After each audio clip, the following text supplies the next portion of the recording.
In the glittering heart of Paris, where love and betrayal intertwine, a lavish birthday celebration turns into a nightmare no one saw coming. Picture this: Anna, 8 months pregnant and glowing with hope, surrounded by friends and family, when an uninvited guest storms in, hurling accusations and cake. As laughter erupts and secrets unravel, a shocking truth emerges that will change lives forever. But just as the room fills with mockery, a sudden twist leaves everyone breathless. What happens when betrayal meets resilience? And how far would you go to protect your future? This is a story of pain, courage, and the power to rise from ashes. In the bustling heart of Paris, where the Seine meandered gracefully through the city and the Eiffel Tower stood as a testament to timeless beauty, Anna found herself navigating the final stages of an arduous yet hopeful pregnancy. 8 months along, she had weathered severe morning sickness that left her drained and gestational diabetes that demanded unwavering vigilance. Yet, amidst these trials, Anna's spirit remained buoyant, fueled by the anticipation of motherhood. Her sister Amy, ever the enthusiastic planner, insisted on throwing Anna a birthday celebration at Le Jardin Étoile, an upscale Italian restaurant nestled in a quiet corner of the city. Despite Anna's protests, her energy waning with each passing day, Amy was resolute. "You deserve this," Amy had said, her voice brimming with affection. "Let people celebrate you, especially now." The evening of the party arrived, casting a golden glow over the cityscape. Anna wore a navy blue maternity dress, a splurge she had allowed herself, which made her feel beautiful despite the discomfort of late pregnancy. Martin, her husband, seemed particularly attentive that night, helping her into their vintage Citroën and holding her hand as they navigated the cobblestone streets toward the restaurant.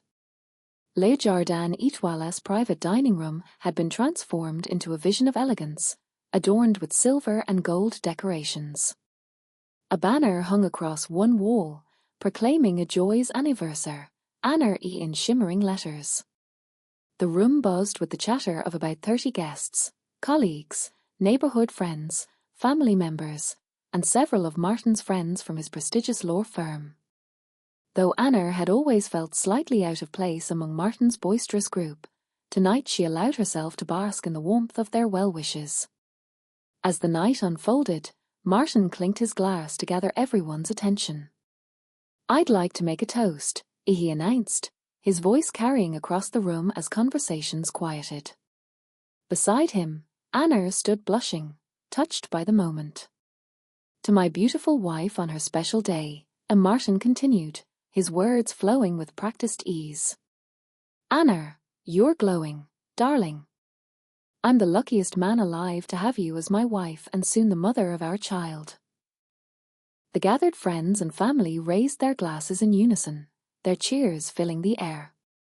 What no one knew, what Anna herself couldn't have imagined, was that Martin's words were a masterpiece of deception. As he spoke of luck and love, he was hiding a secret that would soon explode into the open in the most devastating way possible. Amy handed Anna the cake knife, a silver-plated heirloom passed down through generations. Martin placed his hand over hers as they positioned the knife over the top tier of the 3-tier cake, decorated with fondant flowers that matched the nursery theme Anna had chosen for the baby. It was a picture-perfect moment, one that Amy captured on her phone. Anna smiled, feeling a flutter of movement from the baby, as if her unborn child was participating in the celebration. But then, just as Anna prepared to cut the cake, the lights in the private dining room flickered ominously. A low hum filled the air, and for a brief moment, the room fell silent.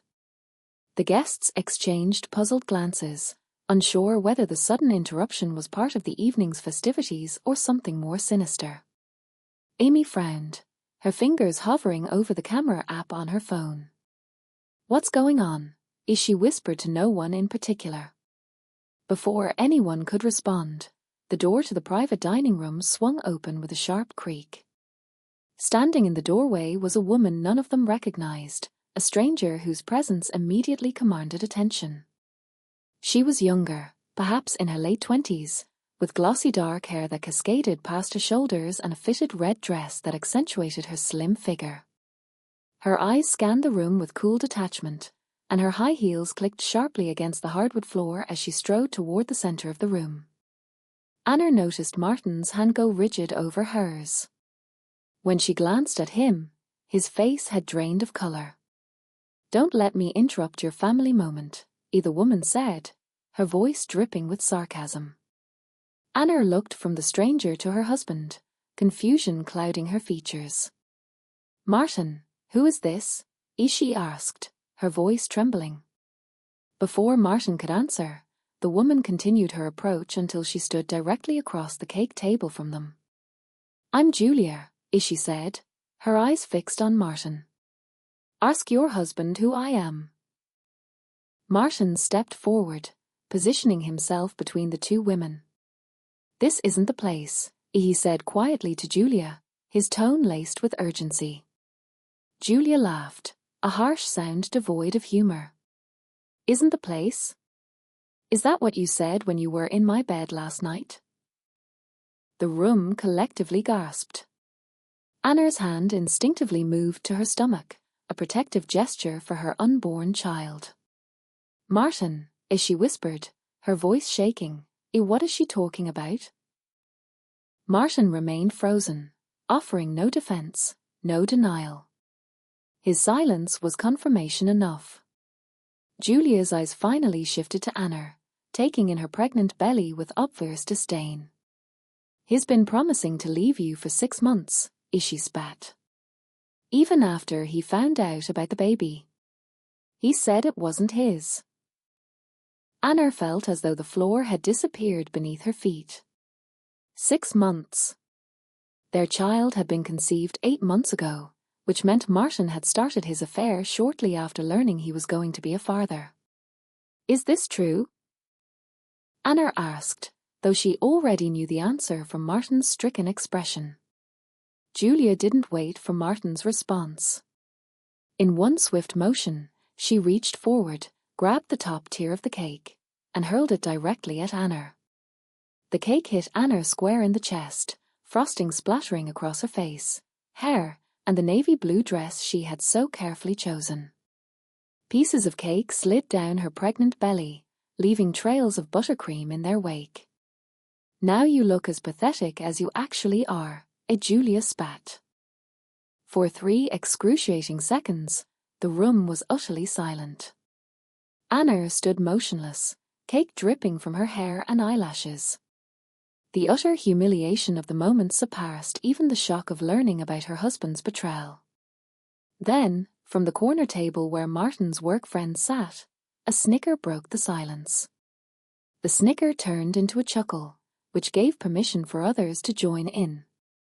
Within moments, several guests were laughing, some from genuine amusement, others from the uncomfortable tension of the situation. Anna looked around the room through cake-smeared eyes, taking in the laughing faces. She turned to Martin, silently pleading for him to do something, say something, defend her. But Martin remained paralyzed, standing between his wife and his mistress, saying nothing, doing nothing. Only Amy rushed to her sister's aid, grabbing napkins from a nearby table and hurrying to Anna's side while glaring at the laughing guests. "What is wrong with all of you?" Amy shouted, her voice cutting through the laughter. The events that followed would occur in a terrible cascade, each moment more shocking than the last. As Amy attempted to wipe cake from her sister's face, Anna suddenly gasped, doubling over in pain. "Something's wrong," as she whispered, clutching her stomach. "The baby." The laughter died instantly. Anna's face contorted in pain as a dark stain appeared on her dress beneath the cake smears. Her water had broken, nearly a month before her due date. "Call an ambulance." Amy screamed, supporting her sister as Anna's knees buckled. As guests scrambled for their phones, Martin finally moved toward his wife. "Honey, I'm so sorry," he began. Anna's eyes flashed with a fury that stopped him mid-sentence. "Don't touch me," she hissed through gritted teeth. By the door, Julia's expression had shifted from vindictive satisfaction to horror as she watched the medical emergency unfold, a consequence she clearly hadn't anticipated. Without another word, she backed out of the room and disappeared. Within minutes, paramedics arrived and rushed Anna to Hospital St. Louis. As they lifted her onto the stretcher, she locked eyes with Amy. "Don't leave me," as she whispered. "I won't," Amy promised, clutching her sister's hand. "Not ever." Little did she know, this harrowing night would mark not the end of her dreams but the beginning of a journey that would redefine strength, resilience, and the true meaning of family. The ambulance sirens wailed through the rain-soaked streets of Paris, their piercing cries echoing against the historic buildings as they sped toward St. Louis Hospital. Anna lay on the stretcher, her hands instinctively clutching her swollen abdomen, her face pale and streaked with tears that mingled with remnants of frosting from the cake Julia had hurled at her just moments earlier. The pain radiating through her body was unlike anything she'd ever experienced, a deep, searing sensation that made every breath feel like a struggle. Beside her, Amy held her hand tightly, her voice trembling but firm. "You're going to be okay," Amy whispered, though her own fear was evident in the way her fingers trembled against Anna's palm. "Both of you are fighters, remember?" Anna could only nod weakly, her mind racing between flashes of panic for her unborn child and disbelief over the events that had led them here. The betrayal by Martin, the public humiliation orchestrated by Julia, the laughter of people who were supposed to care about her, it all swirled together into a maelstrom of emotions too overwhelming to process. Yet beneath it all, one thought burned brighter than the rest. I have to survive this, for Clara. As the ambulance screeched to a halt outside the hospital's emergency entrance, paramedics rushed Anna inside, shouting vitals and observations to the waiting medical team. Amy followed closely behind, refusing to let go of her sister's hand even as nurses tried to usher her aside. "I'm staying with her," Amy insisted, her tone leaving no room for argument. Inside the trauma bay, chaos erupted as doctors and nurses sprang into action. They quickly assessed Anna's condition, noting the alarming signs of preterm labor complicated by what appeared to be placental abruption, a dangerous condition where the placenta detaches prematurely from the uterine wall. The emotional and physical stress of the evening's events had likely triggered the crisis, pushing Anna's already fragile pregnancy to its breaking point. "We need to move fast," one doctor barked, his voice cutting through the tension-filled air. "Prep her for an emergency C-section. Notify neonatal ICU, they'll need to be ready." Amy watched helplessly as Anna was wheeled toward the operating room, her sister's eyes locked onto hers until the doors swung shut behind them. For a moment, Amy stood frozen, her chest heaving with unshed tears. Then she remembered something crucial, the video she'd been recording during the birthday celebration. She pulled out her phone, replaying the footage to ensure it captured everything: Julia's entrance, her accusations, the cake assault, the laughter of the guests, and Martin's complete failure to intervene. "This isn't just evidence," Amy muttered to herself, her voice low but resolute. "This is proof of exactly who they are." Meanwhile, back at Le Petit Chateau, the upscale French restaurant where the ill-fated party had taken place, the atmosphere had shifted dramatically. What had begun as a night of celebration had devolved into a scene of shock and recrimination. Martin stood frozen near the dessert table, still holding the silver-plated cake knife he and Anna had used moments before disaster struck. His face was ashen, his usual confidence shattered under the weight of guilt and shame. Around him, whispers rippled through the crowd of guests. Some expressed sympathy for Anna, while others openly condemned Martin and Julia. A few individuals, particularly Martin's colleagues from the investment firm where he worked, exchanged uneasy glances, clearly worried about the implications of being associated with such a scandal. "She's 8 months pregnant," as someone hissed loudly enough for Martin to hear. "How could you let this happen?" Martin wanted to respond, to explain himself, to do something, but his body refused to obey. He felt trapped in a nightmare, unable to wake up or change the course of events unfolding around him. It wasn't until a security guard approached him that reality began to sink in. "Sir," the guard said gruffly, "you need to leave. There's been a disturbance, and management doesn't want any further incidents tonight." "But my wife," Martin started, his voice cracking. "She's in labor because of this." The guard's expression softened slightly but remained firm. "I understand, sir. But you're causing a scene.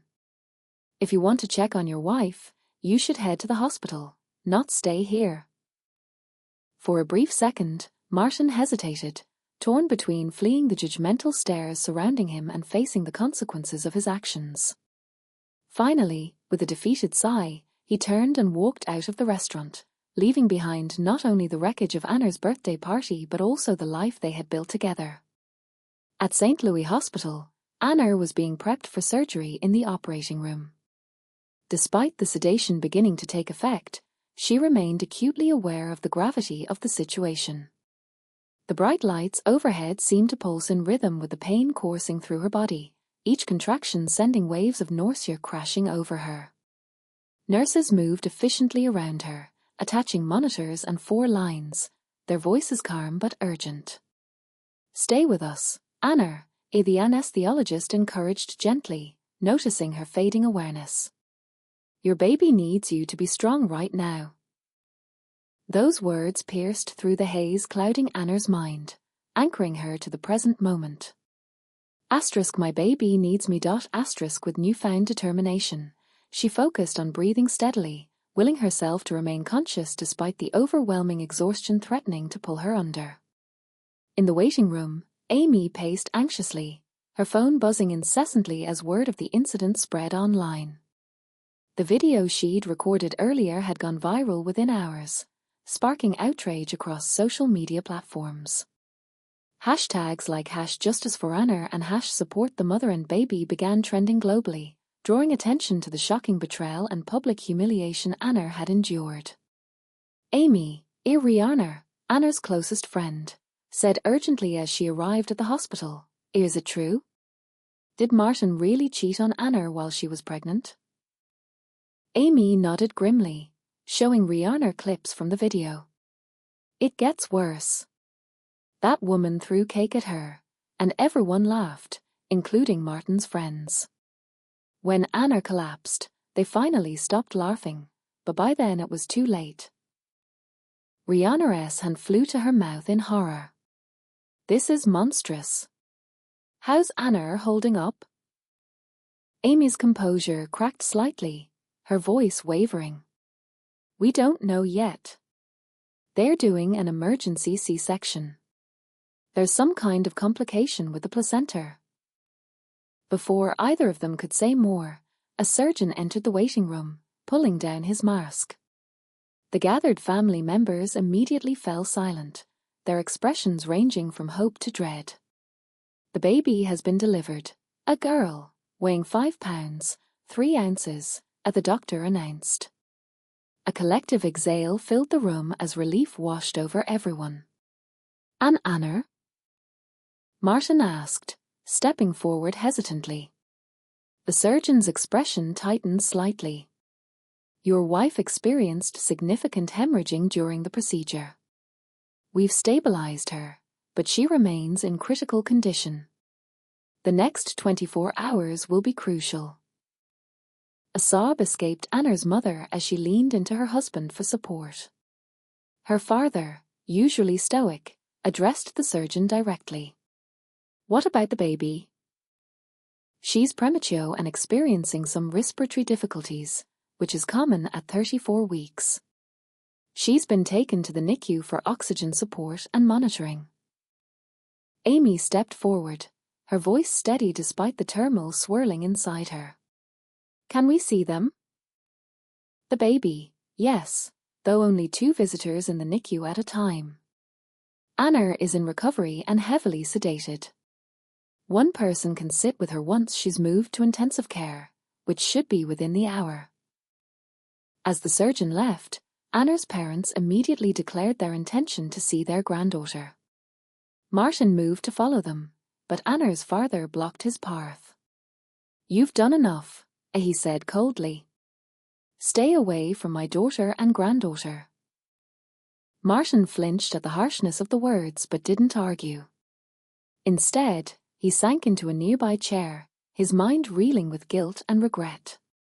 For the first time in his life, he realized the full extent of the damage his choices had caused, and how powerless he was to undo them. Hours later, Anna slowly regained consciousness in the ICU. The sterile scent of antiseptic filled the air as she blinked open her eyes, disoriented and groggy from the anesthesia. Amy sat beside her, clutching her hand tightly. "Hey," Amy said softly, brushing a strand of hair from Anna's forehead. "Welcome back." Anna's gaze drifted to the bassinet beside her bed, where a tiny bundle wrapped in a pink blanket lay sleeping peacefully. Tubes and wires connected her newborn daughter to various monitors, but despite the medical equipment, there was no mistaking the perfection of her delicate features. "Clara," Anna whispered, her voice thick with emotion. "Hello, little one." Tears streamed down her face as she reached out to touch her daughter's tiny hand, marveling at the strength and resilience of the life she had brought into the world. In that moment, surrounded by the hum of machines and the soft glow of the hospital lights, Anna felt a spark of hope ignite within her, a reminder that even in the darkest times, beauty and love could still prevail. But as Amy glanced at her phone, scrolling through the endless notifications pouring in about the viral video and its aftermath, she couldn't shake the feeling that this was only the beginning of a long and difficult journey. The road ahead would test Anna's strength in ways neither of them could yet imagine, but if tonight had taught them anything, it was that Anna possessed reserves of courage far deeper than anyone had realized. Back at the restaurant, Julia stood alone in the parking lot, her red dress damp from the rain. She clutched her phone tightly, staring at the screen as messages flooded in from anonymous accounts accusing her of ruining lives. For the first time since walking out of the private dining room, she allowed herself to feel the full weight of what she had done. "I never meant for this to happen," as she murmured, her voice barely audible over the sound of the rain. But deep down, she knew excuses wouldn't change the truth. Little did anyone know, however, that another twist awaited, one that would unravel secrets buried far deeper than anyone suspected. As Julia scrolled through the angry comments directed at her, a single message caught her eye. It read, "Asterisk asterisk if you think this is bad, wait until they find out what really happened." Asterisk asterisk. Her blood ran cold. Who had sent it? And what did they mean? Before she could respond, the message disappeared, leaving behind only a cryptic timestamp and the unsettling realization that the nightmare was far from over. Unbeknownst to anyone, hidden cameras installed throughout the restaurant had captured footage of not just the birthday party but also conversations in private corners, conversations that revealed far more than anyone intended. As the digital files uploaded automatically to a secure server, a shadowy figure monitored the feed remotely, smiling darkly at the chaos unfolding on screen. "The truth always comes out," the figure whispered, pressing play on a particularly incriminating clip. "And when it does, no one will be safe." What secrets lay buried in those recordings? And how would they impact Anna, Martin, and Julia as they navigated the fallout of this fateful night? Only time would tell, but one thing was certain. The story was far from finished. The fallout from the viral video rippled through Paris with astonishing speed. Within hours, hashtags like #JusticeForAnna and #ProtectTheMotherAndBaby began trending globally, drawing attention to the shocking betrayal and public humiliation Anna had endured at the hands of her husband Martin and his mistress Julia. The incident became a lightning rod for discussions about infidelity, workplace ethics, and the treatment of women during pregnancy, a perfect storm that left no room for redemption in the court of public opinion. Martin's once pristine reputation as a senior investment manager at Whitmore and Company, one of the city's most prestigious financial firms, crumbled overnight. What had started as an embarrassing scandal quickly escalated into professional ruin. His clients began severing ties almost immediately after the video surfaced, citing concerns over associating their businesses with someone whose personal conduct was so egregiously unprofessional. Even his colleagues, who had laughed along with Julia's cruel antics just days earlier, now avoided eye contact when passing him in the office hallways. Julia fared no better. After resigning from Whitmore and Company under mounting pressure, she retreated from public life altogether. Internet sleuths identified her within hours of the video going viral, flooding her social media accounts with angry messages and threats. Fearing for her safety, Julia deactivated all her profiles and moved back to her parents' home in Manchester. But disappearing wasn't enough to shield her from the consequences of her actions. Anonymous letters filled with venomous accusations continued arriving at her doorstep, forcing her to live under constant fear of retaliation. Meanwhile, Anna found herself at the center of an outpouring of support, but also scrutiny. News vans gathered outside St. Louis Hospital, reporters clamoring for any glimpse or comment from the woman whose story had captivated millions. Security guards formed a protective barrier around the entrance, ensuring Anna could leave without being hounded by cameras. Inside the hospital, Anna sat in a wheelchair beside Clara's incubator, watching her tiny daughter breathe steadily thanks to the oxygen support provided by the NICU team. Her mother reached for the remote control on the small television mounted on the wall, muting it mid-broadcast as a local anchor discussed the scandal with barely concealed disgust. "You don't need to listen to this right now, sweetheart," her mother said gently. Anna shook her head, her gaze fixed on Clara. "It's okay, Mom. It doesn't matter anymore." She paused, stroking her finger against her daughter's impossibly small hand. "What matters is right here." Her parents exchanged worried glances. Anna's composure seemed almost unnatural given the circumstances, but the obstetrician had warned them that emotional numbness often served as a protective mechanism against trauma. Still, they couldn't shake the feeling that something deeper was brewing beneath her calm exterior. Amy entered the NICU just then, having returned from Anna's house with fresh clothes and toiletries. "Security stopped me on the way in," she reported quietly. "Martin's trying to get in to see you and the baby. They're keeping him in the lobby for now." Anna's calm facade cracked slightly. "I don't want to see him," she said, her voice barely above a whisper. "You don't have to," her father assured her firmly. He turned to leave, but Anna called after him. "Dad, no scenes, please. I just want him to go away." Her father nodded reluctantly before heading down to intercept Martin in the hospital lobby. There, Martin sat stiffly on an uncomfortable plastic chair, clutching a small teddy bear meant for Clara. When he saw Richard approaching, he stood quickly, hope flashing across his haggard features. "Richard, thank you for coming down. I need to see Anna and the baby. I've been trying to stop." Richard held up a hand, cutting him off. "Anna doesn't want to see you. Not now, maybe not ever." Martin's face fell. "She can't keep me from my daughter." Richard's voice rose dangerously, drawing glances from nearby visitors. "Your daughter?" he spat. "The one you told your girlfriend wasn't yours? The one who was born a month early because of your actions?" "I made a terrible mistake," Martin admitted, his eyes pleading. "Many mistakes. But I love Anna. I love our baby. I want to make things right." Richard regarded his son-in-law with cold assessment. "Martin, I've known you for 7 years. I welcomed you into our family. I trusted you with my daughter's happiness. And now I see I never really knew you at all." People make mistakes.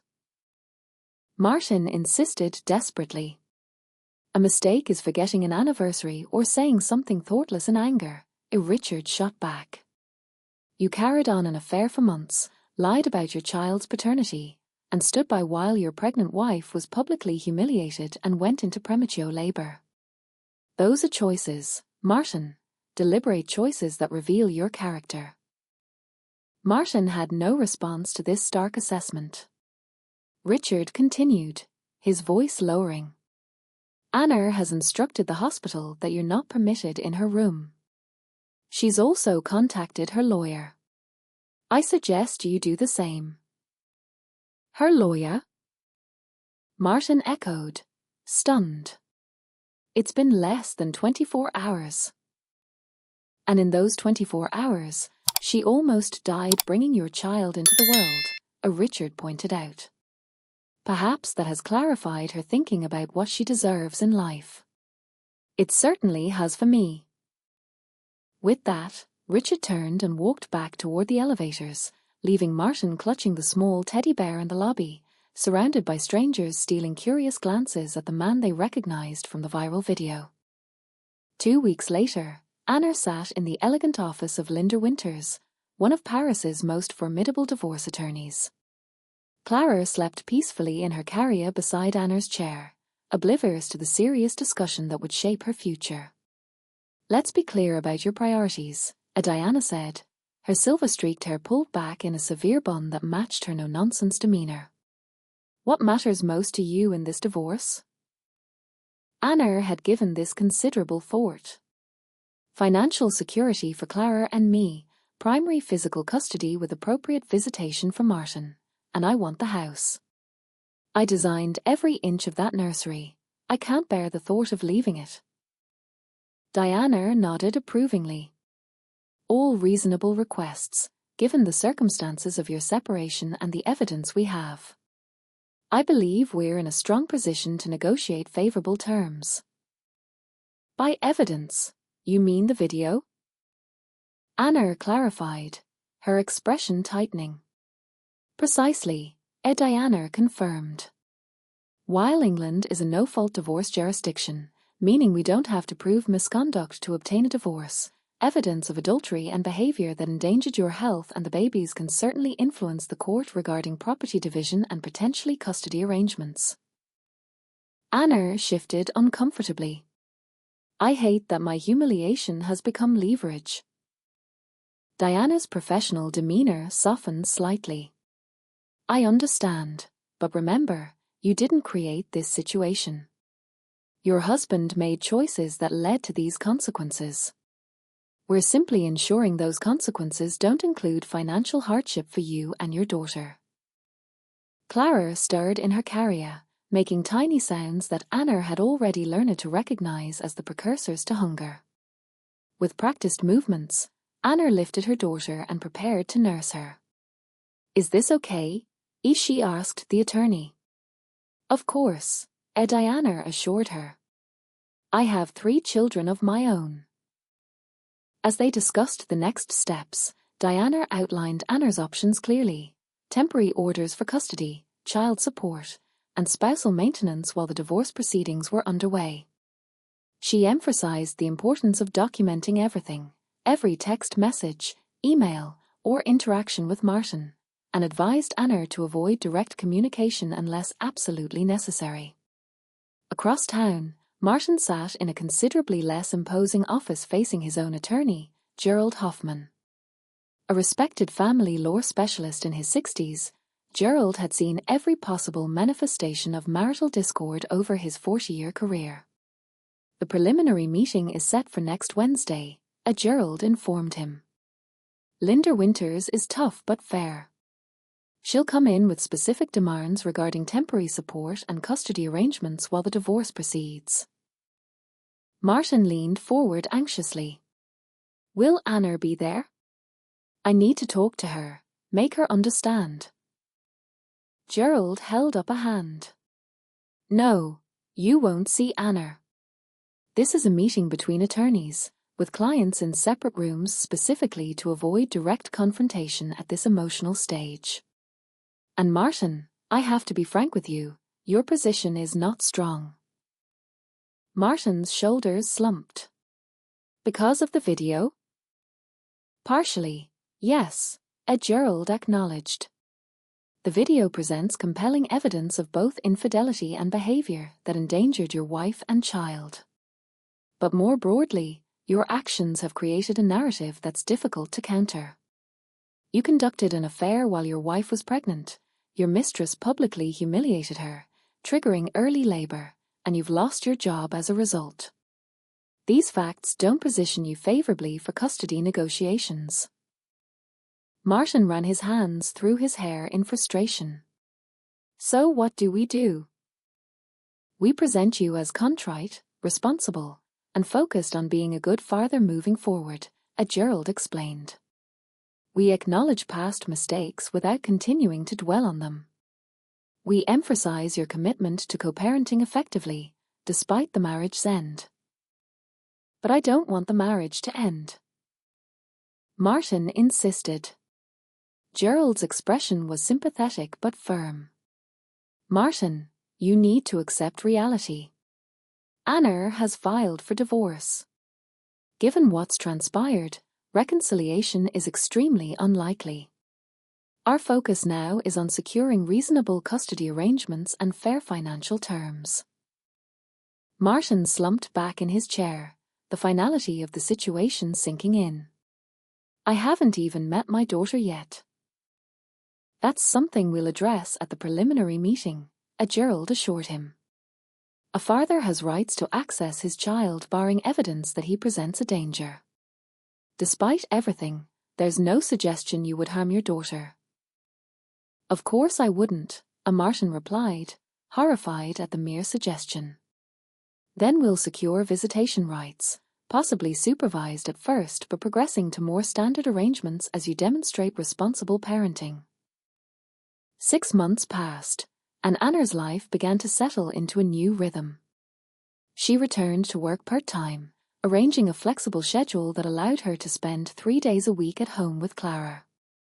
The divorce proceedings continued with methodical precision, each legal filing bringing her closer to the official end of her marriage. Martin had secured a new position at a smaller investment firm, taking a significant pay cut but grateful for the opportunity to rebuild his career. His supervised visits with Clara had progressed to unsupervised weekend time, and while his relationship with Anna remained strictly businesslike, focused entirely on co-parenting, he had embraced his role as a father with unexpected dedication. On a crisp autumn morning, Anna sat in her therapist's office for her bi-weekly session.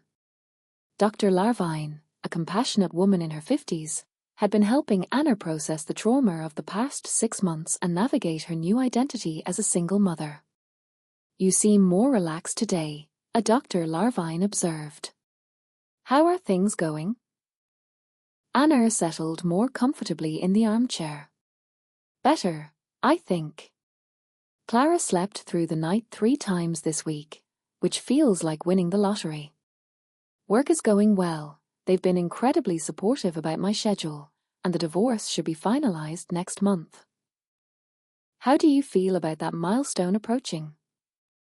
Dr. Larvine asked. Anna considered the question carefully. Relieved, mostly. Ready to close that chapter officially. Though sometimes I still have moments where I think, this wasn't how my life was supposed to go. Especially when I see families with both parents at the park or grocery store. Dr. Larvine nodded encouragingly. That's natural. You're grieving, not just the end of your marriage but the loss of the future you had envisioned. Exactly, Anna agreed. I'm not grieving Martin anymore. That ended the moment he stood by while Julia threw that cake. But I do sometimes grieve the life I thought we would have. And how are the co-parenting arrangements working? Anna's expression softened. Better than expected, actually. Martin has really stepped up as a father. He's reliable with his schedule, follows all the care instructions I send with Clara, and never brings up our relationship anymore. He's focused entirely on being there for her. That must be a relief, a Dr. Larvine noted. It is, Anna acknowledged. I was so worried that Clara would become a pawn in some bitter divorce battle. But Martin seems to genuinely understand that our issues shouldn't affect her relationship with him. Dr. Larvine made a note in her pad. Last session, we talked about the possibility of you beginning to date again. Have you given that any more thought? Anna laughed, a genuine sound that reached her eyes. With what time? Between Clara, work, and finalizing the divorce, I barely have time to shower, much less date.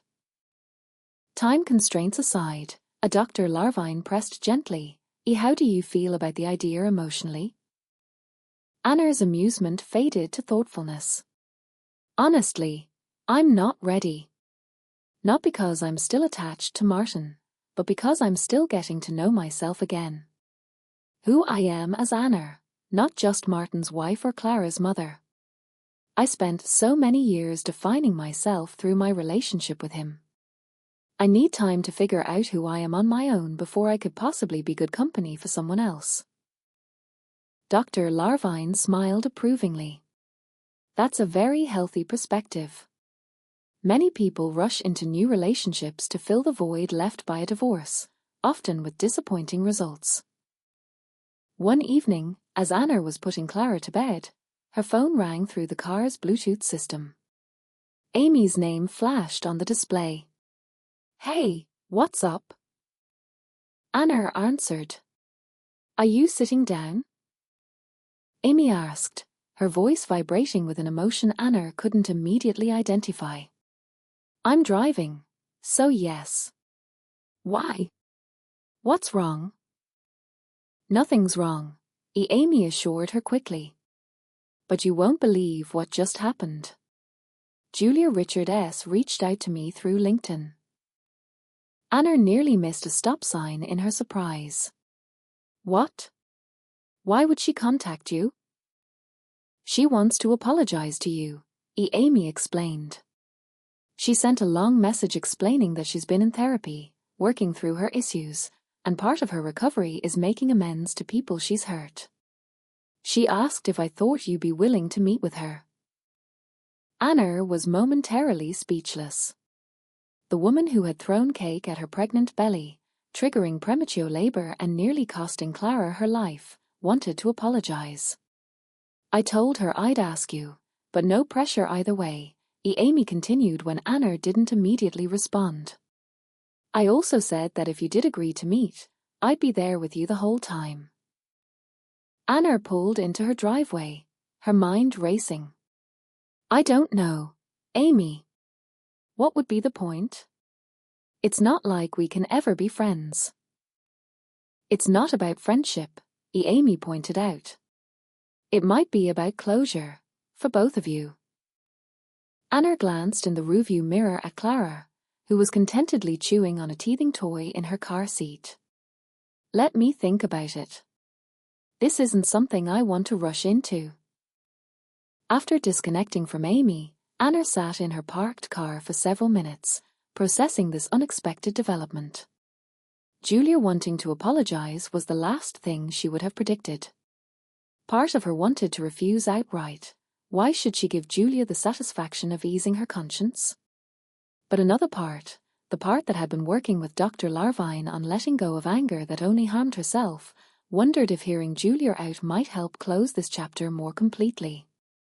A week later, Anna sat across from Julia in a quiet corner of a coffee shop Amy had selected for its privacy.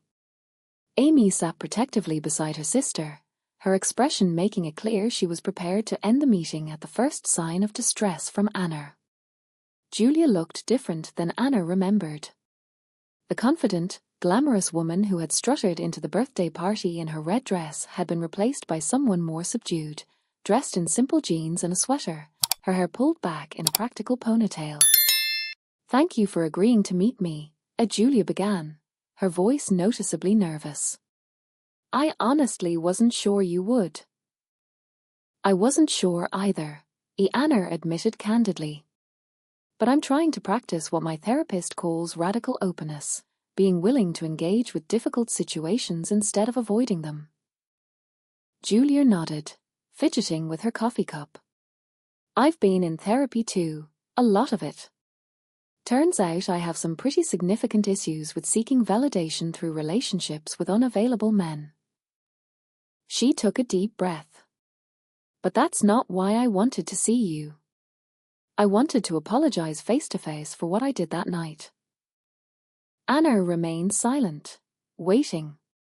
What I did was inexcusable, Julia continued. I was angry and hurt because Martin had been promising to leave you for months, and then suddenly he was acting like he wanted to make your marriage work. But that's no justification for physically attacking a pregnant woman. I put you and your baby in danger because I couldn't control my emotions, and I've had to live with that knowledge every day since. Yes, you have, Anna agreed, her voice steady. And I've had to live with the consequences. Clara was born a month early. She spent her first days in the NICU. We both could have died. Julia paled visibly. I know, and there's nothing I can do to change that or make it right. All I can say is that I'm profoundly sorry, and I'm working every day to become someone who would never do something so horrible again.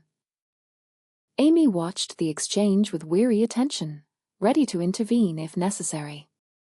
But Anna remained calm, her composure unshaken. Can I ask you something? Anna said after a moment. Julia nodded. Anything. When did it start? Your relationship with Martin? Julia hesitated, clearly uncomfortable with the question but apparently committed to complete honesty. About 6 months before that night. He said things at home were strained, that you were obsessed with the pregnancy and he felt invisible. He made me believe your marriage was essentially over, in all but name. Anna absorbed this information with a slight nod. It aligned with the timeline she had pieced together from Martin's texts and emails discovered during the divorce process. Did you know I was pregnant when you started seeing him? Julia looked down at her hands. Yes, he told me right away. Said it was an accident, that you'd gotten pregnant despite agreement to wait. She looked up, meeting Anna's eyes directly. Later, he told me he wasn't sure the baby was his. Anna's composure finally cracked slightly, a flash of pain crossing her features. Amy immediately placed a hand on her sister's arm in support. That was a lie, Anna said quietly. There was never any question about Clara's paternity. And the pregnancy was planned. We'd been trying for over a year. Julia closed her eyes briefly. I'm not surprised he told me a lot of things that I later realized were probably lies. Not that it excuses my behavior, she added quickly. I still chose to believe what I wanted to believe and act in a way that was unforgivable. The 3 women sat in silence for a moment, the weight of shared history, though experienced from dramatically different perspectives, hanging between them. Finally, Anna spoke. I appreciate your apology, Julia. I truly do. I can't say I forgive you, at least not yet, but I can say that I hope you find peace and learn from this experience. Julia nodded, tears filling her eyes. That's more than I deserve. Thank you for hearing me out. As they prepared to leave, Julia asked one final question. How is your daughter, if you don't mind me asking? For the first time, Anna smiled, a genuine expression that transformed her face. Clara is amazing. Strong, smart, determined. Everything she does fills me with wonder.